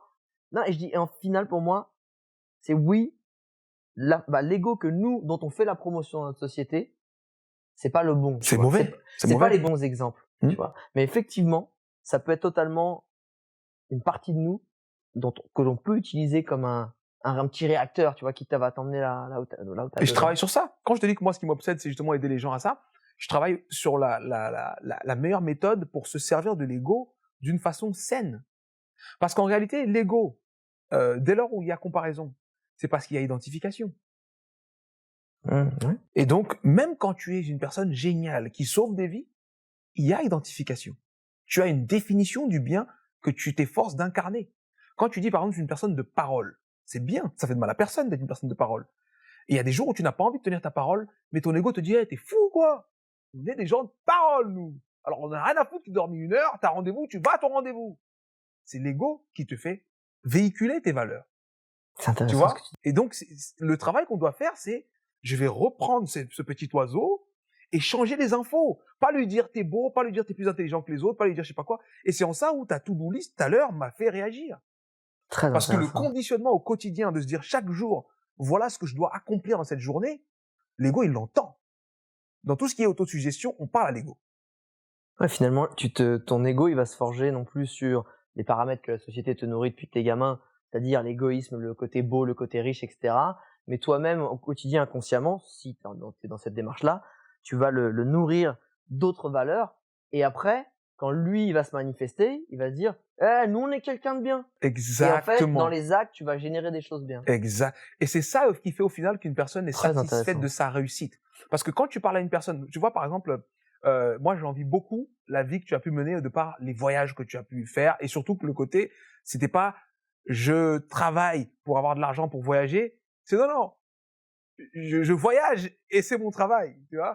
C'était là où moi je me suis dit, purée, le mec a vraiment craqué le code, il a craqué le code, incroyable ce qu'il vit. Et de par ce que les gens réussissent à faire comme ça, je me laisse beaucoup inspirer. Mais ce que je développe en grandissant, parce que je considère que je grandis tous les jours, tout le temps, et j'aime ce terme-là, parce que voilà. Ce que je développe en grandissant, c'est justement la capacité de me contenter. Parce que j'ai fait Oui, les choix. tout à fait. Tu vois, j'ai fait les choix que j'ai jugés bons, et ces choix créent des résultats que j'apprécie, donc je me contente. Tu vois, je sais que il faut faire des choix dans la vie, et choisir, ça va forcément avec renoncer, comme l'a dit André Gide, tu vois. Et s'aligner, c'est ça aussi. Se dire, bah, je suis content de voir qu'une personne vive ce chemin-là. C'est beau à voir, mais je ne veux plus vivre ce chemin-là parce que je sais que le chemin sur lequel je suis est le bon. Et l'ego, en fait, me donne cette force-là. Parce que je lui ai dit que non, nous c'est ça, nous, tu vois. Nous c'est ça. Je l'avais jamais vu comme ça, c'est super Ah ouais, intéressant. non, mais quand je te dis que l'ego c'est un sujet qui m'intéresse, c'est parce que je veux carrément écrire un bouquin dessus. J'ai Tu vraiment m'enverras une un vision. exemplaire? Tu m'enverras un exemplaire? Je pense que j'en ai besoin. Déjà, j'ai un bouquin tout le monde a un mindset. Je te l'avais Je l'ai envoyé. lu, je l'ai lu, je l'ai lu. En papier? Non, en PDF. Voilà, mais j'ai un papier, je vais te le signer. Et tu vas partir en voyage avec. Oh putain, tout le monde a un mindset va être où déjà? En Équateur. En Équateur. Équateur, ah si, Seigneur. Si tu veux, je pourrais le mettre en plus. Parce qu'on est là pour passer, pour transmettre un message. Je suis dans un espace de co-living. Tu sais, l'espace de co-living, c'est des espaces où tu peux dormir et tu travailles aussi, où il y a des, tu vois, des freelances dans Mais ce j'aime coin-là. bien, moi. Tu Du coup, on pourrait mettre tac dans la bibliothèque de là-bas, ouais, comme ce ça. serait top, ce serait top. Je vais t'en donner 2 ou 3. D'accord? Tu vas les foutre en Équateur. Tac, Non, mais tac. tu vois, voilà, la compréhension de l'ego, pour moi, c'est vraiment ça. Et c'est-à-dire que quand je bosse avec des gens autour de l'estime de soi, je leur dis, hey, à un moment ou à un autre, on va aller parler à ton ego. Parce qu'en fait, il a les mauvaises infos. Et c'est pour ça que tu vis comme ça, là. Tu crois que t'es en guerre contre tout le monde, je sais pas quoi. L'ego, si tu lui dis pas quoi faire, t'es en guerre contre tout le monde. Les gens C'est n'ont pas vrai. le droit de manger quand tu manges pas, ils ont pas le droit de se marier parce que t'es pas marié, ils ont pas le droit de X, de Y. Parce que l'ego, il dit, mais pourquoi, mais pas nous? C'est Tu vois? exactement ça. Ouais. Il lui faut juste de la bonne information à l'ego, tu vois. C'est pour ça que moi, je le diabolise pas du tout. Et c'est pour ça que tout à l'heure, quand tu m'as parlé d'égoïsme, je t'ai dit, mais pour moi, l'égoïsme, c'est bien. Tu vois? Dans ce sens-là, ouais. Tu vois? Carrément. On le travaille pour qu'il soit bien. Parce qu'on ne peut pas vivre sans. Moi, pour moi, vraiment, on ne peut pas vivre sans. Après, j'imagine que ça embête des gens à qui j'ai pas encore tout exposé. C'est pour ça que je vais carrément écrire un bouquin pour qu'on puisse comprendre mon point de vue sur la question et que je puisse traiter toutes ces différentes objections que j'ai eues moi-même d'ailleurs. Hein. Parce que quand je fais un raisonnement, je me bloque moi-même. Tu vois, mais là, ton raisonnement, il est faible là. Et donc, j'y vais, je creuse. Et jusqu'à présent, je continue à croire que l'ego n'est pas une mauvaise chose. Si on lui donne les bonnes informations, c'est pas une mauvaise chose. Hein, Au final, quelqu'un qui croit, comme tu as dit tout à l'heure, quelqu'un qui croit qu'il est beau. Quand tu lui dis, t'es moche. Son ego lui dit jamais. Il s'est trompé, je sais pas à qui il parle, ou il a des goûts de chiottes, ou il est aveugle, j'en sais rien. Mais quand l'ego il a l'info, il donne une réponse où tu ne perds pas, tu vois. Exactement. Et c'est en ça où je trouve ça Je pense très très que riche. finalement, tu vois. l'ego, il peut aussi, quand tu le nourris de la bonne façon, exactement dans le process que tu viens de mentionner, il vient en créer une confiance en soi, en fait. Il vient pour moi, tu vois, je pense que le premier pas vers le mal-être, c'est le doute. Il y a une différence entre le doute et la remise en question. Le doute, quand tu doutes, c'est toujours un peu négatif, tu vois. C'est jamais genre, non, ça c'est un questionnement. Ça c'est, ok, est-ce que ce que j'ai fait c'est bien? Et on va essayer d'aller vers un truc qui va être encore mieux. Le doute c'est, t'as une décision, t'as une envie, t'as fait un choix, t'as un projet et merde, et si c'était pas assez, et si j'y arrivais pas, etc. Tu vois. Et ça, clairement dans mes méditations, moi quand tu vois, je médite, j'essaie de toujours nourrir ma détermination. La détermination positive, pas celle qui met des œillères et qui est pas ouverte à la critique et au conseil, pas celle-là. Mais c'est de dire genre, ok, t'as un conseil, ok, je t'écoute. Pas en me disant, ah merde, c'est pas bien, merde, mais du coup, je suis... Et ébranler finalement cette détermination, cette confiance. Et tu vois, ça, pour moi, c'est ça. Quand tu arrives à nourrir ce fameux ego de la bonne façon, tu vas nourrir une détermination qui va être entre guillemets inébranlable. Et que quand il y a une critique, tu vas pas le prendre comme un truc négatif qui va te faire douter et friter ta motivation, mais c'est sur genre, ok, qu'est-ce que je vais pouvoir tirer de bien pour continuer à avancer. Et ça me plaît. Ça me plaît ce que tu dis, hein. Attention, ça me plaît vachement, hein. Il y a un truc que j'ai envie de te dire. La remise en question, c'est dans une direction. Le doute, c'est dans une autre. Le doute, c'est justement, je pense qu'il n'y a pas de direction. C'est que tu te retrouves perdu d'un coup, en fait. Moi, tel que je vois ça, en fait, le doute se pose quand il s'agit de l'avenir. Ok, ouais. La remise en question se pose quand il s'agit de quelque chose qu'on a déjà fait. Ah, peut-être. Tu vois ce que je veux dire? C'est pas faux. Tu réanalyses quelque chose un choix que tu as pris, peut-être que tu viens de prendre. Et le doute, c'est la projection incertaine. Que ça va mal se passer. Ouais. Tu vois? Et ça, c'est un truc, moi, par exemple, avec mon staff, Ça, c'est puissant ce que t'as dit. très souvent de leur faire comprendre que je suis quelqu'un qui lâche prise très vite. T'as fait une connerie, j'en ai rien à faire, en fait. J'en ai fait, j'en ferai, on est des humains, on fait des conneries.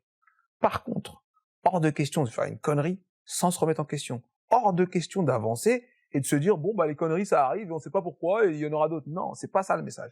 Je ne t'en veux pas. Par contre, je te confie la responsabilité d'identifier ce qui s'est passé, qui a produit ce résultat, et qu'on refasse plus la même recette avec les pancakes tout plats. Ça s'appelle des crêpes, ça, c'est pas des pancakes. Tu vois ce que tu vas se dire, tu me changes. T'as fait des crêpes? Voilà, tu me changes ce truc-là, et ça me sort des pancakes, tu vois. Mais ne doute pas de ta capacité à faire des pancakes. Et c'est pour ça que, quand on est dans cette optique-là, le conseil est bienvenu, en fait. Un conseil, c'est quelqu'un qui veut t'aider à, tu vois? Une critique constructive, c'est une personne qui te considère assez pour consacrer du temps à te donner son avis. Ouais, moi je trouve ça... Pareil, je suis hyper ouvert à ça. Mais tu vois, dans ça, il y a encore cette notion de maturité. Parce qu'il y a une certaine conscience, une certaine responsabilité quant à ce qu'on souhaite produire. Tu vois? Du coup, toi, ce que tu appelles détermination, c'est ça. C'est en vrai, j'ai pris un projet que j'ai choisi et je suis sûr qu'il est à ma taille et qu'il me challenge assez. Je crois en ma capacité à y arriver. Donc ouais, il y a pas de souci. Tu veux m'aider? Aide-moi, vas-y. C'est quoi? Ok. Ah bah c'est top, merci beaucoup. J'avais pas pensé à ça en plus. Et tu rajoutes. Et au final, ce truc-là que tu aurais peut-être refusé, parce que il y a une peur d'imperfection aussi dans ce refus de la critique et tu vois. Il y a une peur de oh zut, il va voir que mon plan n'est pas parfait, il y a pas de, tu vois. Et c'est en ça où je te dis, mais il y a une certaine maturité et parfois moi ça me fait de la peine, tu vois.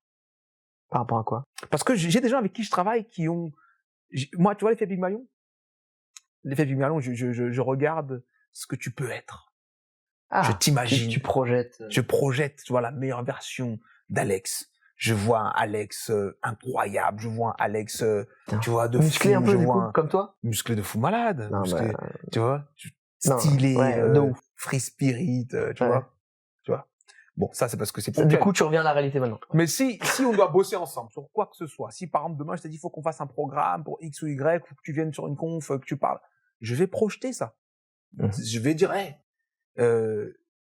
t'as rien besoin de réfléchir, t'as rien besoin de penser, t'as rien besoin, sois juste toi, parce que moi, ce que je vois, c'est déjà lourd, c'est ouf, tu vois. Et si t'es aligné avec toi-même, tu peux le recevoir.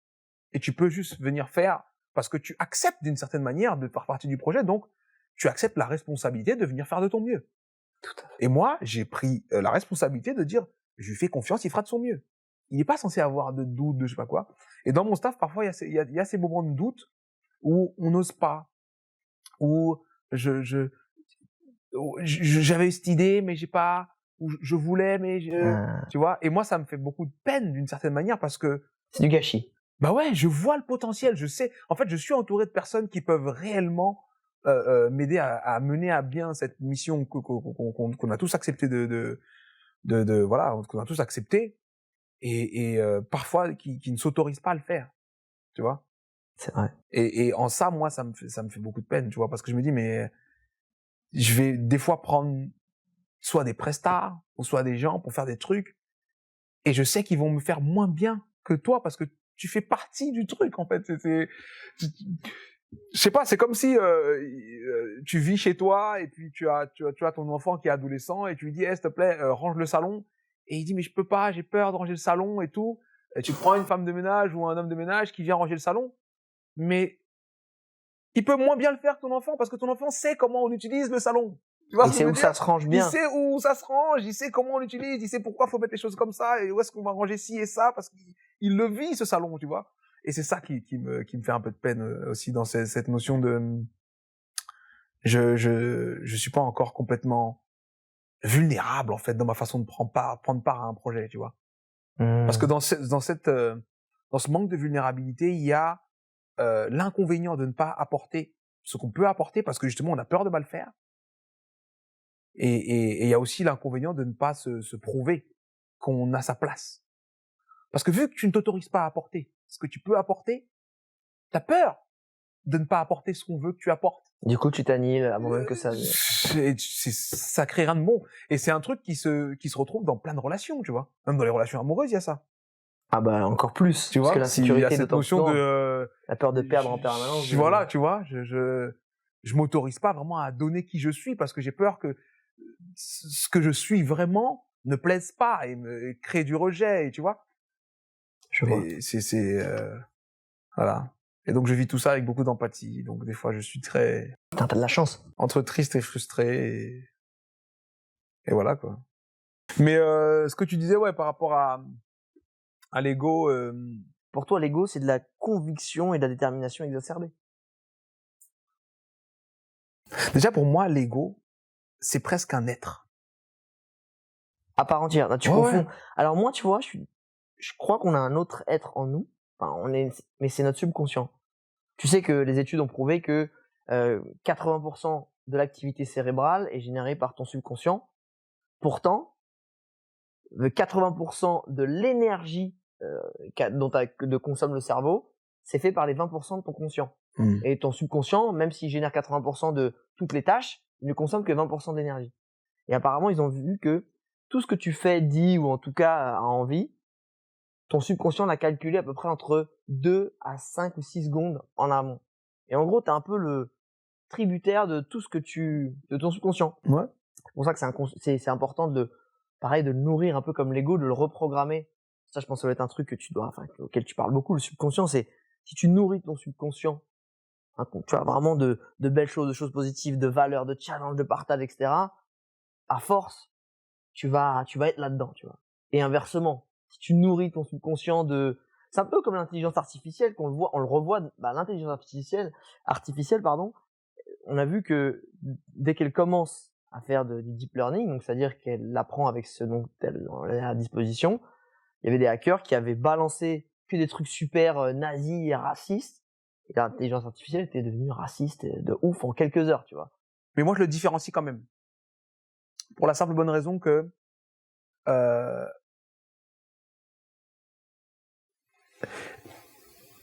l'identification, c'est-à-dire l'ego a un aspect identitaire. Le subconscient, il fonctionne. Tu vois ce que je veux dire? Ouais. Il se pose pas la question, je suis qui, je fais quoi. On a cette info, on le fait. Tu vois, on a ce truc-là, on le fait. Les habitudes sont gérées par le subconscient, tu vois. Une bonne personne ou une personne qui se juge bonne ou une personne qui se juge mauvaise, ils peuvent avoir exactement les mêmes habitudes. Ils peuvent ouvrir les canettes de la même façon, ils peuvent boire de la même façon, ils peuvent vivre la même vie, faire le même boulot et tout ça, tu vois. Et c'est en ça où je fais quand même une nuance parce que pour moi, l'ego, il y a vraiment une notion d'identité. C'est une fois que tu sais quelle est ton identité que tu peux commencer à te comparer. L'ego n'existe pas sans comparaison. Dès lors où il n'y a pas de comparaison, il n'y a plus d'ego. C'est fini. Pouf. C'est vrai. Tu vois? Et c'est pour ça que je dis qu'il n'y a pas de souffrance sans ego. Et c'est en ça où je pousse également la méditation et la notion de distance. C'est-à-dire quand quelqu'un vient me voir, on travaille sur un trauma, je lui dis mais prendre la distance vis-à-vis du trauma. Et si c'était pas toi, tu vois, de l'extérieur, si c'était pas toi. Et j'adore aussi la métaphore du livre. Je dis mais si c'était pas toi, mais c'était un livre, tu vois, et qui est arrivé ça au héros. Est-ce que ça a le même Ah non, pas tout à fait. Est-ce que le livre finirait là? Bah non. On pourrait faire quoi ensuite?